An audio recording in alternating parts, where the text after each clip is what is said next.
College बाहेर मराठीच्या मुद्द्यावरून वाद झाल्याचं बघायला मिळालं। मराठी विद्यार्थ्याला अमराठी तरुणांनी मारहाण केली आहे। मराठी बोलणाऱ्या तरुणाला मराठीत न बोलण्यासाठी दम दिला गेला।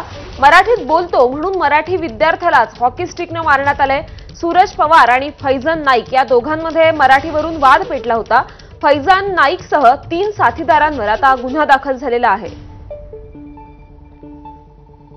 इथले सिनियर पीआय धुमाळ साहेब यांनी तात्काळ याची चौकशी केली।